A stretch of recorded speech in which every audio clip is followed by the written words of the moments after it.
Gold buyers, మీ కష్టాల్లో నమ్మకమైన మీ ఆత్మీయ నేస్తం.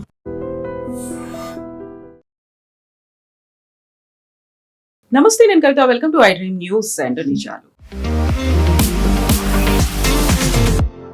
సోమవారం నుంచి అత్యంత కీలకమైనటువంటి పార్లమెంటు వర్షాకాల సమావేశాలు జరగబోతున్నాయి. అందులో 5 మోస్ట్ ఇంపార్టెంట్ అంశాల మీద చర్చ జరగబోతోంది. అది ఎడ్యుకేషన్ కి సంబంధించి యూజీసీ రద్దు, అలాగే ఫారిన్ ఇన్వెస్ట్మెంట్లతో పాటుగా డొనేషన్స్ కి సంబంధించి ఒక బిల్లు ఉండబోతోంది. వందే మాతరం గీతాన్ని అవమానపరిస్తే 3 ఏళ్ల పాటు జైలు శిక్ష విధించేలా ఒక చట్టాన్ని కూడా తీసుకురాబోతున్నారు. దీంతో పాటుగా గతంలోనే వీగిపోయినటువంటి ఉమెన్ రిజర్వేషన్ బిల్, అలాగే నియోజకవర్గాల పునర్విభజనకి సంబంధించి మొత్తంగా ఈ 5 అంశాల మీద చర్చ ఉండబోతోంది. వీటిని చట్ట రూపంలో తీసుకొస్తారు అనేది ఒక మాట ఉంటే, ప్రతిపక్షాలు మాత్రం ఇప్పుడు ధర్మేంద్ర ప్రధాన్ రాజీనామాతో పాటుగా హర్ము జలసంధి క్లోజ్ అవడం వల్ల భారత నావికులు చనిపోతున్నారు, దాని మీద కూడా, అలాగే దేశంలో ఉన్నటువంటి ఇతర అంశాల మీద పట్టుబట్టే అవకాశాలు కనిపిస్తున్నాయి. అయితే most important thing, women reservation బిల్లుకి ఇటు స్టాలిన్ తో పాటుగా అటు సుప్రియా సూలే కూడా మద్దతు ప్రకటించడం అనేది, ఓవరాల్ గా అటు ఎన్డీఏ ఇటు ఇండి కూటమి ఏం చేయబోతున్నారు, ఈ 25 రోజుల పాటు జరిగేటువంటి సమావేశాల్లో ఎలాంటి కీలక నిర్ణయాలు ఉంటాయి. మనతో పాటుగా ఉన్నారు సీనియర్ జర్నలిస్ట్ సురేష్ కొచత్రి గారు. సార్ నమస్తే. సో అత్యంత కీలకమైనటువంటి బిల్లులు అనేవి ఉన్నాయి. అందులో ఎడ్యుకేషన్ పాలసీకి సంబంధించి గతంలోనే నూతన ఎడ్యుకేషన్ విధానాన్ని తీసుకొచ్చారు. ఆ తర్వాత ఇప్పుడు యూజీసీని కూడా ఎందుకని తీసేద్దాం అనుకుంటున్నారు? యూజీసీ వాళ్ళ ఒక లైఫ్ అవుట్లీవ్ చేసేసారు, అంటే వాళ్ళు అయిపోయింది, వాళ్ళు జురాసిక్ అయిపోయారు. మన ముందు ఇండియన్ మెడికల్ కౌన్సిల్ అని చెప్పి మన దగ్గర ఒకటి ఉండే, మెడికల్ కాలేజెస్ని సర్టిఫై చేయడంలో దాంట్లో మీకు చూసుంటారు, కరప్షన్, చాలా పెద్ద కరప్షన్ జరిగింది, రేడ్ జరిగింది, అరెస్ట్ చేశారు వాళ్ళు డాక్టర్స్ని, సీనియర్ డాక్టర్స్ని. దాంట్లో 2 గుజరాత్ నుంచి ఉన్నారు. అప్పుడు వీళ్ళన్నారు మోదీ గారు అరెస్ట్ చేయరన్నారు, కానీ అరెస్ట్ చేశారు. తర్వాత డిజాల్వ్ చేసి నేషనల్ మెడికల్ కౌన్సిల్ తీసుకొచ్చారు. యూజీసీ చట్టాలు ఎప్పుడో తీసుకొచ్చిన చట్టాలని చాలా మటుకు మార్పులు వచ్చేసినాయి. మీరు చెప్పినట్లనే ఫారిన్ యూనివర్సిటీస్ రావడం కానీ, షార్ట్ టర్మ్ కోర్సెస్ తీసుకురావడం కానీ, ఎంఫిల్ లాంటి కోర్సెస్ని స్క్రాప్ చేయడం కానీ, ఇదన్నీ జరుగుతుంది. ఇప్పుడు కూడా నేను చెప్తున్నాను కవిత గారు, ఈ గ్రాడ్యుయేషన్ కోర్సెస్ని స్క్రాప్ చేసేసేయాలి, ప్లెయిన్ గ్రాడ్యుయేషన్ కోర్సెస్. ఎందుకంటే మీరు ఈవెన్ బీఎస్సీ తీసుకోండి, బీఎస్సీ కానీ, బీకామ్ కానీ, బీఏ కానీ, ఇది ఎందుకు పనికొస్తుందో అర్థం కావట్లేదు నాకు. ఎందుకంటే మీరు రీసెర్చ్ చేయడానికి వెళ్తేనే మీకు ఇది పనికొస్తుంది, లేకుంటే ఇది ఫర్ నార్మల్ పని, ఒక ఉద్యోగం చూడడానికి మనిషి, ఒక అబ్బాయికి అమ్మాయికి ఇది పనికిరాదు. ఎనీవే, లార్జర్ పిక్చర్ ఏంటంటే యూజీసీలో ఇప్పుడు తీసుకురాబోయే చట్టాల్లో 2-3 డిపార్ట్మెంట్ని స్క్రాప్ చేశారు. ఇంకోటి ఒక జురాసిక్ మన దగ్గర ఉన్నది all India council of technical education, AICTE. వీళ్ళు టెక్నికల్ కోర్సెస్ని, అది కాకుండా ఎంబీఏ లాంటి కోర్సెస్ని కూడా కొంత మటుకు వీళ్ళు దే కైండ్ ఆఫ్ రికగ్నిషన్ ఇవ్వడము, స్క్రాప్ చేయడం, ఇదంతా చేస్తున్నారు. వాళ్ళని కూడా తీసేస్తున్నారు. అది కాకుండా ఇంకో 2-3 చిన్న ఆర్గనైజేషన్స్ని, వాళ్ళని కూడా టీచర్స్ టెస్టింగ్ ఏజెన్సీ, దాన్ని కూడా తీసేసి కంప్లీట్గా ఒక కొత్త అంబ్రెల్లా తీసుకొస్తున్నారు. ఇది కావాల్సింది. మనం ఇప్పుడు ఉన్న ఏజ్లో ఈ పాత చట్టాలు పనికిరావు, మార్చాల్సిందే. దీన్ని బిల్లు ముందు ప్రజెంట్ చేశారు పార్లమెంట్లో. దాన్ని ఒక జాయింట్ సెలెక్ట్ కమిటీకి పంపించారు. జాయింట్ సెలెక్ట్ కమిటీ కొన్ని రికమెండేషన్స్ ఇచ్చారు, బేసిక్లీ వాళ్ళు అప్రూవ్ చేశారు. కానీ సిపిఎం అండ్ కాంగ్రెస్ వాళ్ళకి యాజ్ యూజువల్ అబ్జెక్షన్ ఉంది. ఏంటంటే, ఒకటి, ఈ ఎడ్యుకేషన్ అనేది ఒక కన్కరెంట్ సబ్జెక్ట్ ఉంటుంది, అంటే స్టేట్కి సెంటర్కి ఇద్దరికి దాంట్లో ఒక 50-50 అని చెప్పవచ్చు, స్టేక్ ఉంటుంది. ఫర్ ఎగ్జాంపుల్, ఒక యూనివర్సిటీ సెటప్ చేస్తున్నారు మీ స్టేట్లో, దాంట్లో పర్మిషన్ సెంట్రల్ గవర్నమెంట్ దగ్గర నుంచి వస్తుంది. స్టేట్ గవర్నమెంట్ కూడా దాంట్లో చాలా మటుకు పవర్స్ ఉంటుంది. కేరళలో మనం చూసాం, వెస్ట్ బెంగాల్లో చూసాం, ఈ గవర్నర్ వైస్ ఛాన్సలర్స్ని అపాయింట్ చేస్తుంది, దాంట్లో పెద్ద కాంట్రవర్సీస్.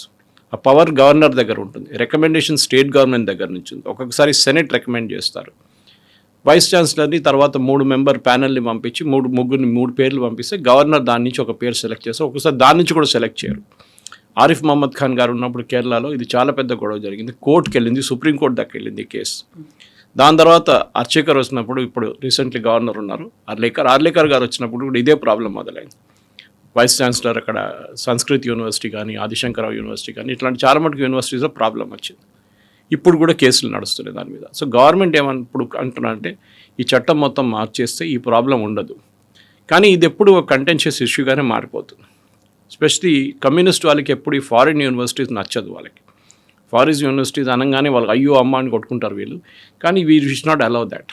ఫారిన్ యూనివర్సిటీస్ రావాల్సింది. ఇప్పుడు హైదరాబాద్లోనే మనం చూస్తున్నాం, తెలంగాణలో ఈ నిన్ననో మొన్న న్యూస్ ఐటమ్ వచ్చింది, 15 ఫారిన్ యూనివర్సిటీస్ ఎస్టాబ్లిష్ చేయబోతున్నారు. అందులో చాలా మటుకు యూరోప్ నుంచి, యూకే నుంచి చాలా యూనివర్సిటీస్ వస్తున్నారు. ఫారిన్ యూనివర్సిటీస్ బయట నుంచి వస్తే మన అరబ్ కంట్రీస్ చూసి నేర్చుకోవాలి కవిత గారు. నేను దుబాయ్కి వెళ్ళినప్పుడు అక్కడ షార్జాలో చూశాను.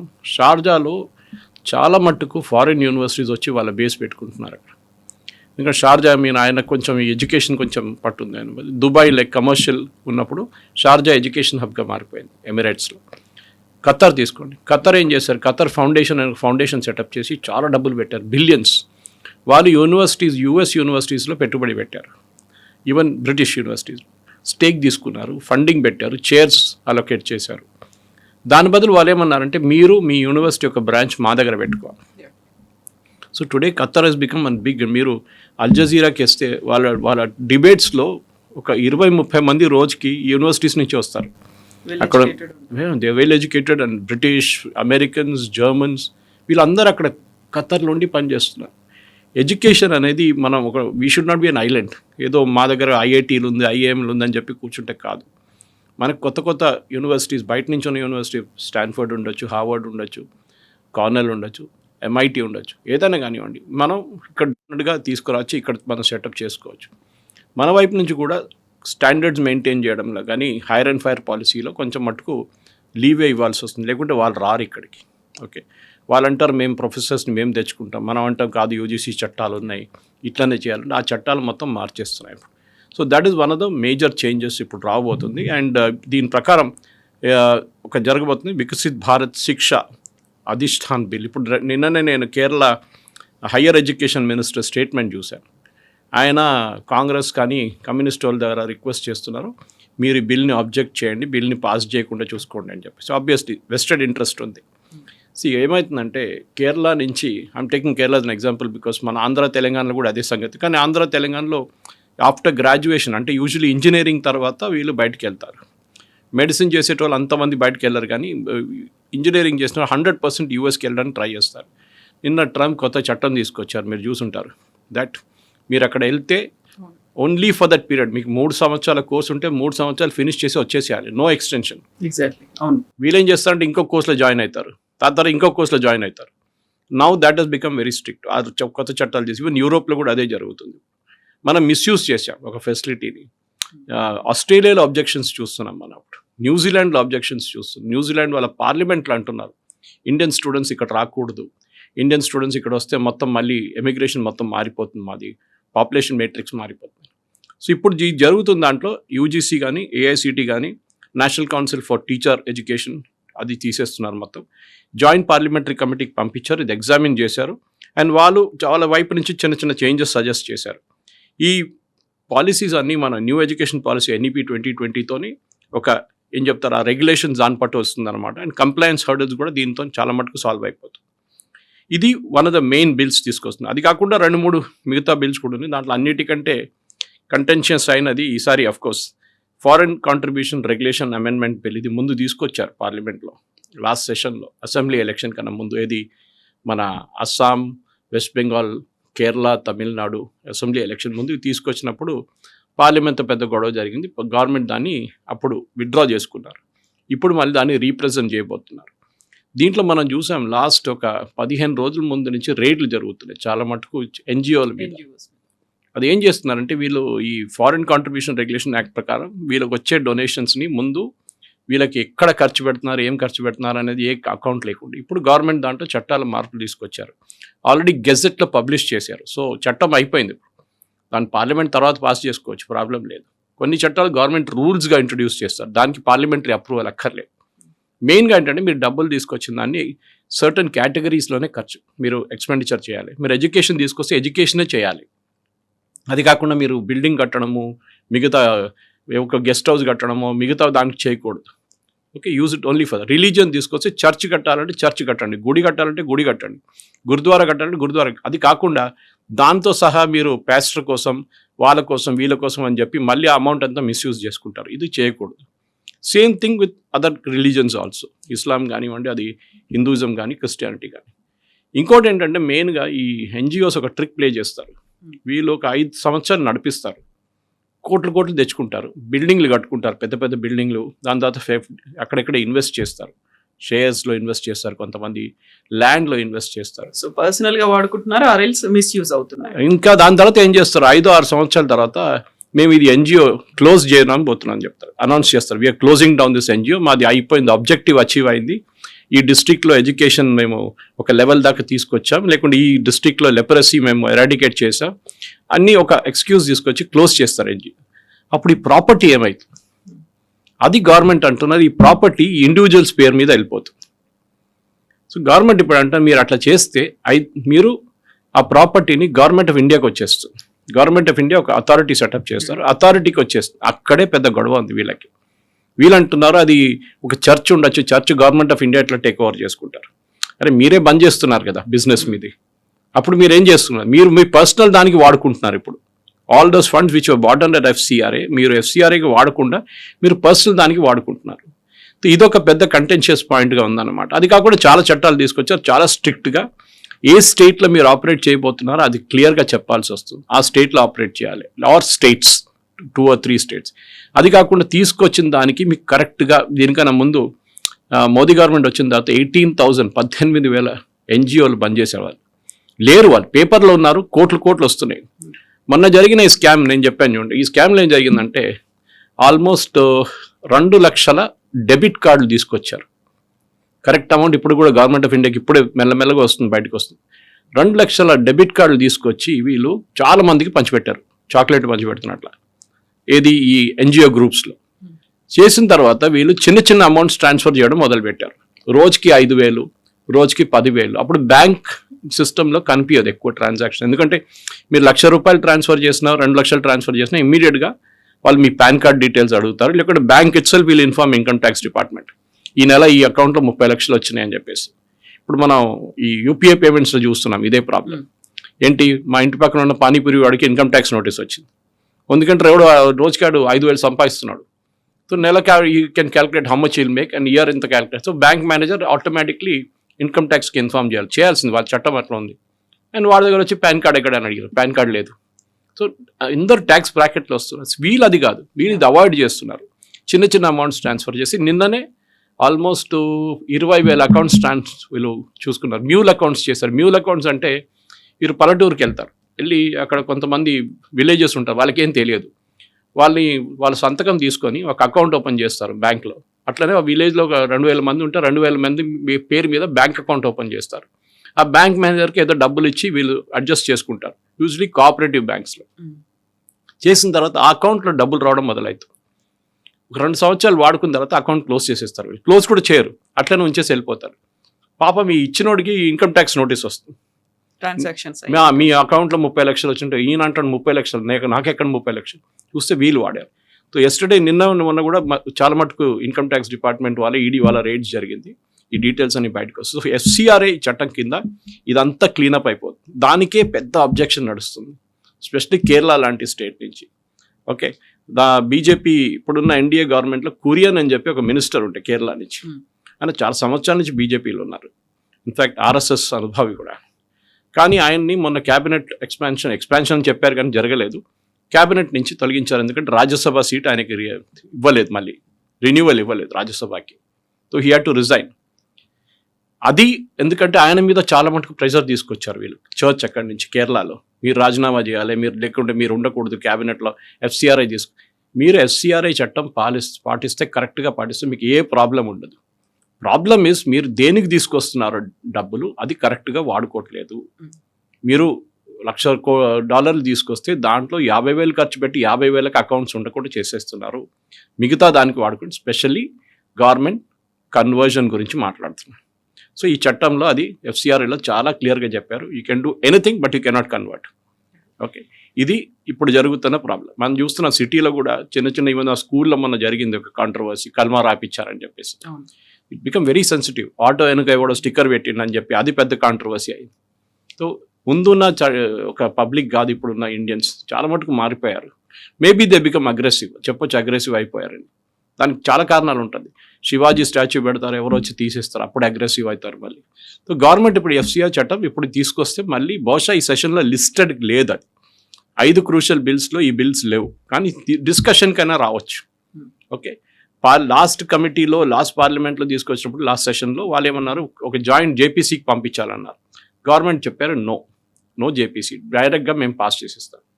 సో ఇప్పుడు గవర్నమెంట్ దగ్గర నంబర్స్ ఉందంటే నంబర్ ఉంది, ఎందుకంటే it's only an amendment bill. ఇది డీలిమిటేషన్ లాగా, దీనికి 2/3 మెజారిటీ అక్కర్లేదు, సింపుల్ మెజారిటీ చాలు.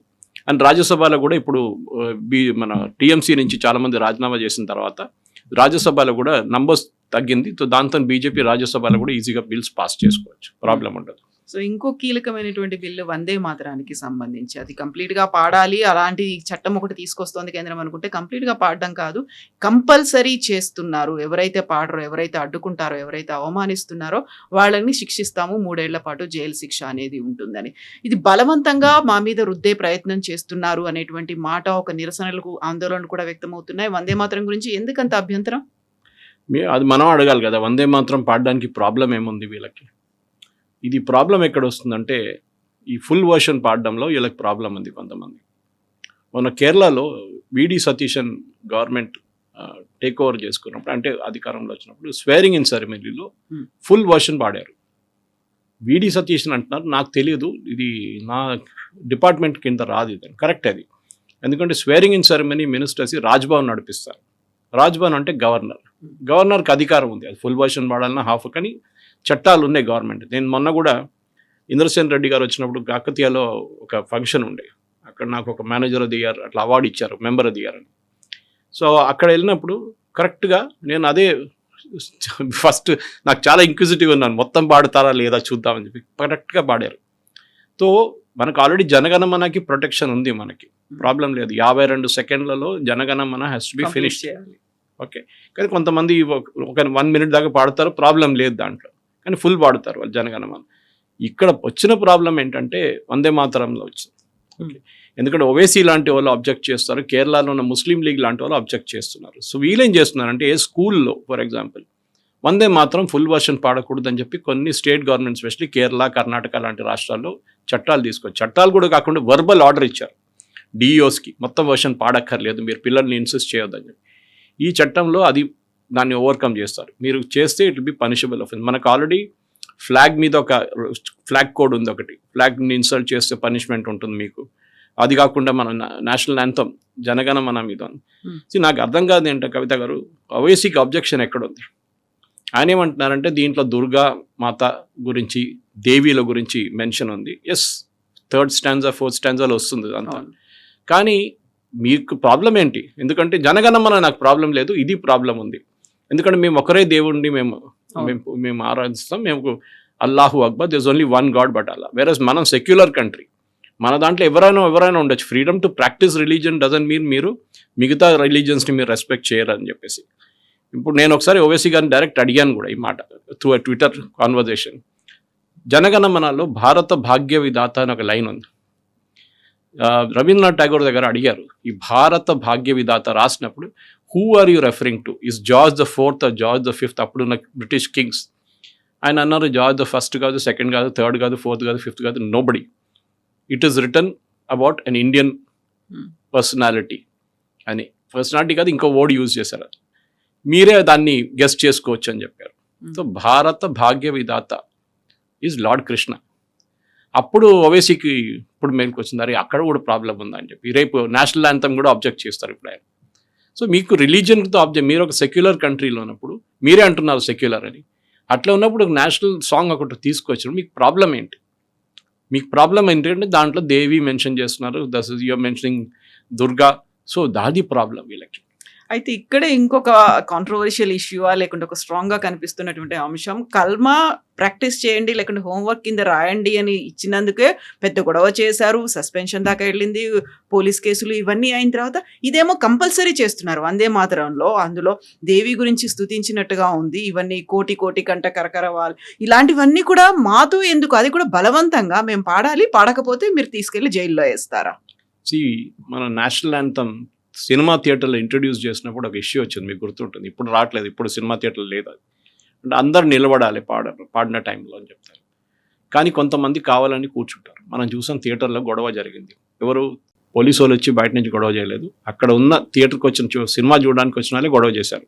మీరేంటి కూర్చున్నారని చెప్పి మిగతా వాళ్ళని కొట్టడం జరిగింది, చాలా మటుకు ఇష్యూస్ జరిగింది. నేషనల్ వందే మాత్రం ఇస్ మనకి ఫ్రీడమ్ మూమెంట్లో మనకి చాలా పెద్ద పిలుపు వందే మాత్రం నుంచి వచ్చింది. That was the war cry of Congress. దాని తర్వాత వాళ్ళకే ఒక ప్రాబ్లం వచ్చి వాళ్ళ దాంట్లో కొంతమంది ముస్లిమ్స్ లీడర్స్ అబ్జెక్ట్ చేశారు దాన్ని చెప్పి సర్దార్ పటేల్ గారిని, అంబేద్కర్ గారిని వీళ్ళు ఒక చిన్న కమిటీని పెట్టి, వీళ్ళు ఇంకా 2-3 ఉన్నారు, ఆ కమిటీ డిసైడ్ చేశారు ఓన్లీ ఫస్ట్ 2 లైన్స్ ఆల్రెడీ. ఇది కాంగ్రెస్ తీసుకున్న నిర్ణయం బిఫోర్ ఇండిపెండెన్స్. కాంగ్రెస్కి దేశం గురించి నిర్ణయం తీసుకోవడానికి అప్పుడు అధికారం లేకుండే. ఇప్పుడు గవర్నమెంట్ ఉంది, గవర్నమెంట్ చెప్తున్నారు yes you have to sing the song. మీకు నచ్చకపోవచ్చు, మీరు ఫర్ ఎగ్జాంపుల్ కేరళ హైకోర్టులో 2-3 కేసులు వచ్చినాయి ఇట్లాంటిది. ఐ థింక్ ఈవెన్ తమిళనాడు హైకోర్టులో ఉండే ఈ పెంటకోస్ట్ అని చెప్పి there is a Christian denomination, వీళ్ళు ఈవెన్ జీసస్ క్రైస్ట్ లేదని చెప్తారు. అట్లాంటి చాలా మటుకునే వాళ్ళు హాస్పిటల్కి వెళ్ళారు. వాళ్ళు ఎంత ఇది వచ్చిన సీరియస్ కండిషన్ వస్తున్నా ప్రేయర్ చేస్తూనే ఉంటారు ఇంట్లో. వాళ్ళు ఒక అన్నారు, we will never respect national anthem, we will never stand up for that. ఎందుకంటే మేము దేవుడి ముందు మేము ఎవరి ముందు తల ఉంచాం మేము అని చెప్పేసి. సో కోర్ట్ అన్నారు fine, you can stand there, మీరు నిలబడొచ్చు, కానీ మీరు కూర్చొని దాన్ని ఇన్సల్ట్ చేయలేరు. Your child can stand in the national anthem and పాడక్కర్లేదు. కొంతమందికి పాట రాదని చెప్పుతారు కాబట్టి. ఇప్పుడు even Vande Mataram full version నేను ఈవెన్ బీజేపీ స్టేట్ ఎగ్జిక్యూటివ్ కమిటీలో మొన్న వీడియో చూశాను, మన నితిన్ నబీన్ గారు వచ్చినప్పుడు ఆల్మోస్ట్ 80% ఆడియన్స్కి రావట్లేదు, వాళ్ళందరూ ఇట్లా నిలబడి ఉన్నారు. 20% మంది పాడుతున్నారు, మోస్ట్లీ వాళ్ళకి ఆర్ఎస్ఎస్ బ్యాక్గ్రౌండ్ ఉండొచ్చు, దానికోసం వాళ్ళకి తెలుసు full version. My point is very simple, మీరు అల్లాహు అక్బర్ అని చెప్పి రోజుకి 5 సార్లు మీరు you broadcast through the mic. What is the meaning of there is only one God but అల్లా, there is no other God. ఇప్పుడు హిందువులు అబ్జెక్ట్ చేయొచ్చు కదా, ఇదెందుకు మా మీద ఎందుకు దోస్తున్నారు మీరు, మాకు దేవుళ్ళు మాకు 3 కోట్లు దేవుళ్ళు అన్నది. ఇట్స్ నాట్ కోటి actually, it's a different meaning actually. కానీ అట్లా ఉన్నప్పుడు మేము కూడా అబ్జెక్ట్ చేయొచ్చు కదా అని చెప్తున్నారు, which is a point taken. మన దేశంలో ఎన్ని రిలీజియన్స్ ఉన్నాయి, ఎన్ని డైలెక్ట్స్ ఉన్నాయి, ఎన్ని ట్రైబ్స్ ఉన్నాయి, మనకు ప్రతిదానికి ఒక్కొక్క చట్టం ఉంది, వాళ్ళ లోకల్ కస్టమ్స్ ఉంటుంది.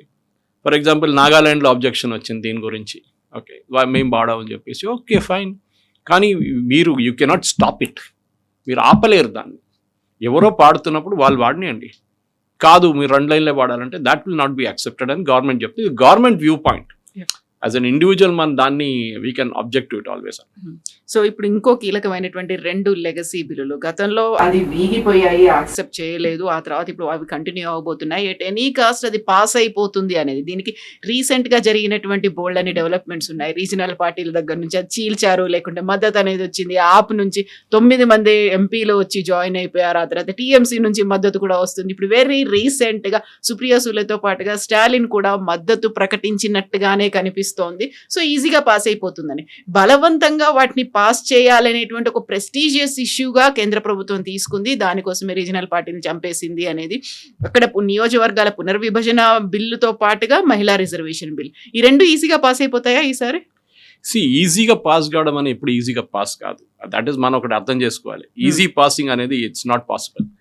ఎందుకంటే దీనికి 2/3 మెజారిటీ డీలిమిటేషన్ పక్కన వచ్చింది. ఎందుకంటే women's reservation bill already pass అయిపోయింది, దాంట్లో పాస్ చేయడానికి ఏం లేదు, దాంట్లో అమెండ్మెంట్ తీసుకొస్తున్నారు ఒకటి.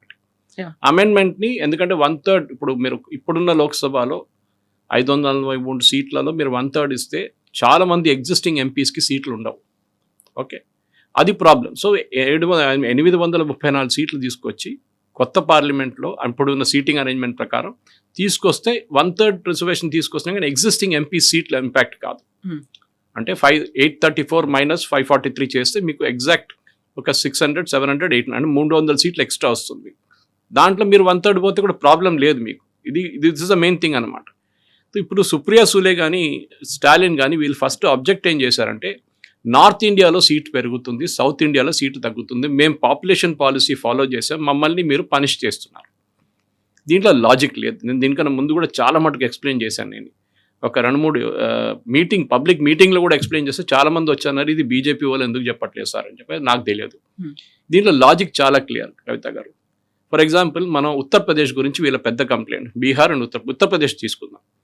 71లో ఫస్ట్ టైం ఈ 543 సీట్లు తీసుకొచ్చి అక్కడ చిన్న మార్పులు వచ్చినాయి అనుకోండి, కానీ 543 తీసుకుందాం. ముందు 532 అంతా ఉండే, దానికన్నా ముందు 480 ఉండే, కానీ 71 యాజ్ అ బేస్ ఇయర్ తీసుకుందాం. 543 సీట్స్ ఉన్నప్పుడు ఉత్తరప్రదేశ్ పాపులేషన్ 8 కోట్లు ఉండే. ఇప్పుడు చూడండి ఉత్తరప్రదేశ్ పాపులేషన్ 24 కోట్లు. సరే వాళ్ళు పాపులేషన్ పాలసీ ఫాలో చేయలేదు, ఇందిరాగాంధీ గారు చెప్పిన హమ్దో హమారేదో ఫాలో చేయలేదు, అప్పుడు కాంగ్రెస్ గవర్నమెంటే ఉండే అక్కడ. అదంతా మనం పక్కన పెడదాం.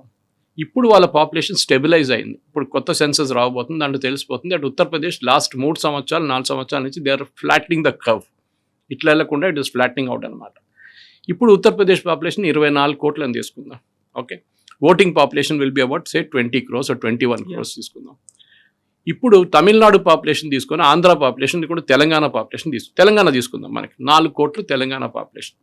మనకి ఇప్పుడు రాబోతుంది 26 నుంచి 29 సీట్లు రాబోతుంది తెలంగాణకి. ఈ పరిస్థితుల్లో మనం హౌ కెన్ వి కంప్లైంట్? మనం 29 అని తీసుకుందాం.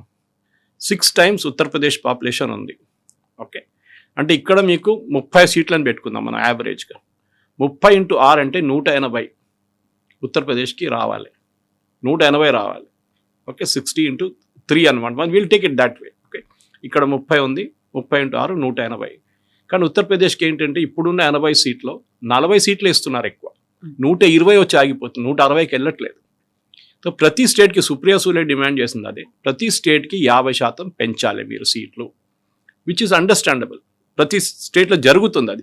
ఇన్ఫ్యాక్ట్ మన రేవంత్ రెడ్డి గారు స్పీచ్ ఇస్తే ఇదే మాట అన్నారు, మనకి మంచిదే కదా సీట్లు పెరుగుతుంది కదా, మనం పని చేద్దాం. నెక్స్ట్ ఎలక్షన్ అసెంబ్లీ ఎలక్షన్ మనం కేసీఆర్ గారు చేసినట్లు 6 నెలల ముందు చేయకుండా లోక్సభతోనే మనం చేద్దాం. ఈసారి అసెంబ్లీ ఎలక్షన్ కూడా లోక్సభతోనే చేద్దాం. దానికి ఒక చిన్న లీగల్ ఇష్యూ ఉంటుంది. లాస్ట్ 6 months, నెక్స్ట్ 6 months, దాని తర్వాత అసెంబ్లీ ఎక్స్పైర్ అయిన తర్వాత ఎవరు రూల్ చేస్తారు? ప్రెసిడెంట్స్ రూల్ పెట్టేస్తారు యూజువలీ. దాన్ని అదే జరగబోతుంది. 1 nation 1 election కూడా దాని నడిమిట్లో ఎక్కడో తిరుగుతుంది. అది కూడా ఆ చట్టం అది కూడా ఎప్పుడైనా రావచ్చు. ఇప్పుడున్న దాని ప్రకారం మీరు చూస్తే ఒక మోడల్ తీసుకొచ్చారు వీరు కవిత గారు. And this model was adapted. ఒక షామికా రవి అని చెప్పి ప్రైమ్ మినిస్టర్స్ ఆఫీస్లో ఉన్నారు వీళ్ళు చేసిన ఒక చట్టం ప్రకారం వీళ్ళు ఒక స్టడీ చేశారు. ఆ స్టడీలో ఏం చేశారంటే ద నంబర్ ఆఫ్ సీట్స్ పెంచారు వీళ్ళు. నంబర్ ఆఫ్ సీట్స్లో వీళ్ళు ఏమన్నారు, the number of seats should be increase by 50%. చాలా పెద్ద డీటెయిల్డ్గా చేశారు. We should really appreciate. నేను అది చేసినప్పుడు కూడా నేను అదే చెప్పాను, ఇది వీళ్ళు చేసిన దానికి. ఫర్ ఎగ్జాంపుల్ తమిళనాడు సీట్స్ 39 నుంచి 59కి వెళ్తుంది. Will anybody have an objection now? ఎవరికి అబ్జెక్షన్ ఉండకూడదు కదా. అట్లనే చాలా మటుకు సీట్లు పెరుగుతున్నాయి అనమాట. సో 824 సీట్స్కి తీసుకొచ్చినప్పుడు న్యాచురల్లీ ఈ నంబర్ ఆఫ్ సీట్స్కి ప్రాబ్లం ఉండదు. మీరు ప్రతి స్టేట్లో ఉత్తరప్రదేశ్ కూడా 120కి వస్తుందంటే నో ఇష్యూస్. కానీ దీన్ని ఇష్యూ చేయడానికి ట్రై చేస్తేనే ప్రాబ్లం వస్తుంది అనమాట. So let us see. నాకు అబ్జెక్షన్ ఎక్కడ వస్తుందంటే ఇక్కడ సదర్న్ స్టేట్స్లో ఎస్ మనం పాపులేషన్ తగ్గించుకున్నాం. Kerala was the first 1990s నుంచి 1980s నుంచి వాళ్ళ పాపులేషన్ ఫర్టిలిటీ లెవెల్ కన్నా కిందకు వచ్చేసింది. తమిళనాడు తర్వాత వచ్చారు, దాని తర్వాత తెలంగాణ అండ్ కర్ణాటక. ఆంధ్ర ఇంకా రాలేదు, అక్కడికి వస్తున్నారు. చంద్రబాబు నాయుడు గారు ఇంకా పాపులేషన్ పెంచమంటున్నారు ఇప్పుడు దానికోసం. సో సీట్లు పెంచడానికి, సీట్లు అట్లా పెరగదు. మీకు ఒక సైంటిఫిక్ స్టడీ ఉంటుంది. ఫర్ ఎగ్జాంపుల్ ఉమెన్స్ సీట్లు కవిత గారు మీరు ఏం చేస్తారు? ఉమెన్స్ సీట్లు ఎట్లా పెంచుతారు మీరు? నేను కిషన్ రెడ్డి సీట్ తీసుకుందాం, లేకుంటే ఓవైసీ గారు సీట్ తీసుకుందాం. బెస్ట్ హైదరాబాద్ ఓవైసీ గారు సీట్ తీసుకున్నప్పుడు ఏమవుతుంది, ఆయనకి ఉన్న సీటు సడన్గా రేపు ఉమెన్స్ ఒక ladies and reservation, women's reservation కింద ఆ సీట్ ఒక లేడీ క్యాండిడేట్కి వెళ్ళిపోతుంది, వాళ్ళ కోసం రిజర్వ్. ఓవైసీ గారు ఏం చేస్తారు ఇప్పుడు? ఆయన ఇంత ఎఫర్ట్ పెట్టి ఆ కాన్స్టిట్యున్సీని డెవలప్ చేసి, అంటే పొలిటికలీ డెవలప్ చేసి తీసుకొచ్చిన తర్వాత సడన్లీ అది రిజర్వేషన్లో వెళ్ళిపోతుంది. ఆయన ఇంట్రెస్ట్ తీసుకోరు. He will never take interest అన్నమాట. ఇది పెద్ద ప్రాబ్లం వీళ్ళది. సో మన వైపు నుంచి మనం తీసుకురావాల్సిన మార్పులు చాలా ఉన్నాయి. దీంట్లో చాలా మటుకు 50% పెంచుతున్నారు, 50% పెంచుతున్నారు అని అంటున్నారు చూడండి. We should always take it in that spirit. ఎందుకు పెంచట్లేదు, ఎందుకు పెంచుతున్నారు? I will give you an example. చాలా మటుకు దీంట్లో డీలిమిటేషన్లో నంబర్ ఆఫ్ సీట్స్ గురించి మాట్లాడుతున్నాం మనం. 117 సీట్లు will be divided into 2 and 3. Malkajgiri తీసుకుందాం కవిత గారు. మల్కాజిగిరిలో 38 లక్షల మంది ఓటర్లు ఉన్నారు. అతి పెద్ద నియోజకవర్గం అది బహుశా ఇప్పుడు 40 కూడా ఉండొచ్చు నెక్స్ట్ రివిజన్లో. 40 లక్షల కాన్స్టిట్యున్సీని నేను ఈట్ల రాజేంద్ర గారికి చాలాసార్లు చెప్పాను కూడా, సార్ మీరు ఇక్కడి నుంచి అక్కడి నుంచి ఇక్కడ కూడా తిరగలేరు మల్కాజిగిరిలో. ఎందుకంటే మల్కాజిగిరి ఒకవైపు బోడుపల్లి నుంచి కుక్కట్పల్లి దాకా ఉంది. You can never cover that constituency. దాన్ని ఇప్పుడు మీరు 3గా డివైడ్ చేస్తే అడ్వాంటేజ్ ఏంటి? న్యాచురల్లీ 15 లక్షలు 10 లక్షలు కూడా రావచ్చు పాపులేషన్. మేబీ దాన్ని 3 డివైడ్ చేయరు, 2గా డివైడ్ చేస్తారు. మెడ్చల్ ఒకటి, మల్కాజిగిరి ఒకటి చేయవచ్చు, బహుశా పేరు ఏదైనా ఉండొచ్చు. అట్లనే చాలా సీట్స్ ఉన్నాయి. సో ఈ పెద్ద సీట్స్ని 2 and 3గా డివైడ్ చేస్తున్నారు అన్నమాట. ఆ డీటెయిల్ షామికా రబీ వాళ్ళ రిపోర్ట్లో ఉంది, చాలా క్లియర్గా ఇచ్చారు. How they going to divide, సైంటిఫిక్గా చేస్తున్నారు వాళ్ళు, ఏదో అక్కడిక్కడ డివైడ్ చేయడం కాదు. మన దగ్గర కూడా చాలా కాంట్రవర్సీస్ జరిగింది దీంట్లో. మనకు గుర్తుంది, రాజశేఖర రెడ్డి గారు ఉన్నప్పుడు ఒక డీలిమిటేషన్ చేశారు, లిమిటెడ్ డీలిమిటేషన్ స్టేట్లో. అక్కడిక్కడ కొన్ని సీట్ల కాన్ఫిగరేషన్ మార్చారు. బద్దం బాలరెడ్డి గారు ఎప్పుడు కార్వాన్ నుంచి గెలుస్తుండే, ఐ థింక్ 2-3 సార్లు గెలిచారు కార్వాన్ నుంచి. ఆయన స్ట్రాంగ్ ఏరియా ఉండేది. కానీ రాజశేఖర రెడ్డి గారు తెలిసిపోయింది, ఇక్కడ నుంచి గెలవాలంటే ఒకటే ఛాన్స్, ముస్లిం పాపులేషన్ కొంచెం ఇక్కడ ఇటువైపు తీసుకొచ్చి కొన్ని ఏరియాస్, ఇక్కడ నుంచి కొంచెం హిందూ ఏరియాస్ తీసేస్తే బద్దం బాలరెడ్డి గారు గెలవరు. దాని తర్వాత ఇవాళ దాకా బీజేపీ ఆ సీట్ గెలవలేదు. ముందు ఓవైసీ వాళ్ళ పార్టీకి ఎంఐఎంకి ఓల్డ్ సిటీ నుంచి ఎప్పుడు 4 సీట్లే గెలుస్తుండే వాళ్ళు, ఇప్పుడు 7 అయిపోయింది. ఎందుకంటే ఈ డీలిమిటేషన్లో జరిగిన ఇదే బీజేపీ మీద వీళ్ళు చేస్తున్న ఆరోపణ. పెంచుకుంటారా? నేను 2 ఆప్షన్స్ ఉన్నాయి కవిత గారు. ఒకటి, మీరు ఇది ఉమెన్స్ రిజర్వేషన్ బిల్స్తో జరుగుతున్న మోదీ గవర్నమెంట్ చేస్తున్న డీలిమిటేషన్ తీసుకోండి, ఒక ఫార్ములా మీద. షామికా రవి ఉండొచ్చు, లేకుంటే ముదిత్ కపూర్ వాళ్ళ టీం ఉండొచ్చు, లేకుంటే ఇంకేదైనా టీం ఉండొచ్చు. ఇది చేయకపోతే డేంజర్ ఏంటంటే, ఇది బిల్ ఫెయిల్ అయింది అనుకోండి, నో ప్రాబ్లం, వాళ్ళు ఉమెన్ రిజర్వేషన్ బిల్ పాస్ చేసేస్తారు, amendment saying 1/3 what ever seats. Census జరిగిన తర్వాత నెక్స్ట్ డీలిమిటేషన్ వస్తుంది, అది బహుశా 2029 కన్నా ముందు కూడా రావచ్చు. దాంట్లో ఏం చేస్తారంటే వీళ్ళు యూజువల్లీ ఒక సుప్రీంకోర్టు రిటైర్డ్ చీఫ్ జస్టిస్ ఎవరు పెడతారు, లేకుంటే జడ్జిని పెడతారు, ఇంకా 2-3 జడ్జెస్ ఉంటారు, ఐఏఎస్ ఆఫీసర్లు ఉంటారు, స్టాటిస్టిషియన్స్ ఉంటారు, పెద్ద కమిటీని పెడతారు. వీళ్ళు ప్రతి స్టేట్లో తిరిగి వచ్చి తర్వాత వీళ్ళు డిసైడ్ చేస్తారు. వాళ్ళు ఒకసారి డిసైడ్ చేసిన తర్వాత లీగల్ ఛాలెంజ్ లేదు. అప్పుడు రేవంత్ రెడ్డి కాదు, స్టాలిన్ కాదు, ఇప్పుడు స్టాలిన్ గారు ముఖ్యమంత్రి కాదనుకోండి, or anybody for that matter, DK Shivakumar ఉండొచ్చు, ఎవరైనా ఉండొచ్చు, దే కెనాట్, వాళ్ళు ఏం చేయలేరు. లీగల్ ఛాలెంజ్ చాలా లిమిటెడ్ దాంట్లో. I think it's only supreme court, అది కూడా లిమిటెడ్ ఇంటర్ప్రిటేషన్ సుప్రీంకోర్టు. మీరు ఇది తీసుకోండి, మోదీ గారు ఇస్తున్న ఆఫర్. అమిత్ షా గారు ఆ రోజు బిల్ ఫెయిల్ అయ్యే ముందు చెప్పారు, నాకు గంట సేపు టైం ఇవ్వండి, I will come back to you with revise thing. వీరు వినలేదు. ఇప్పుడు ప్రాబ్లం ఎక్కడ వస్తుందంటే, వీళ్ళు ఇప్పుడు పట్టించుకోకపోతే అది డీలిమిటేషన్ కమిషన్కి వెళ్తుంది, వాళ్ళు డిసిషన్ తీసుకుంటే అంతే సంగతి. That is the final decision, you cannot do any. అప్పుడు మీరు వెళ్ళి మోదీ గారు చేశారని చెప్పలేదు, ఎందుకంటే that is done by delimitation commission. దాంట్లో మోదీ గారికి అని అమిత్ షా గారికి రోల్ లేదు దాంట్లో. ఇప్పుడు వాళ్ళకి రోల్ ఉంది, ఎస్. కానీ డీలిమిటేషన్ కమిషన్ కాంటోస్ ఉంటుంది, కాంటోస్ అంటారు ఇంగ్లీష్, అంటే ఏ ఏరియా ఎక్కడికి వెళ్తుంది అనేది, అది డీలిమిటేషన్ కమిషన్ డిసైడ్, ఒక సపరేట్ కమిషన్ పెట్టొచ్చు దానికోసం. 2029కి ఇంకా మనకు 3 సంవత్సరాలు ఉన్నాయి, 2.5 years ఉన్నాయి అట్లీస్ట్, ఈజీగా చేయొచ్చు అది. కానీ ఇది ఒక డిబేట్కైనా రావాలి పార్లమెంట్లో, డిబేట్ కావాలి. పార్లమెంట్ ఒకటే కాదు, ఈవెన్ స్టేట్ అసెంబ్లీస్ డిబేట్ చేయాలి. ఎందుకు రేవంత్ రెడ్డి గారు సపోర్ట్ చేస్తున్నారు, ఎందుకు రాహుల్ గాంధీ గారు ఆబ్జెక్ట్ చేస్తున్నారు, ఇది 2. ఖర్గే గారు నిన్న లెటర్ రాశారు దీని గురించి, that you know we should discuss it first అని చెప్పేసి. Even though bill is not slated, ఆయనకు డౌట్ వస్తుంది, బిల్ సడన్ గా తీసుకొచ్చేస్తారా వీళ్ళు అని చెప్పేసి. సో చాలా హాట్ గా అయితే 25 days గడవబోతుంది. Yes, thank you very much.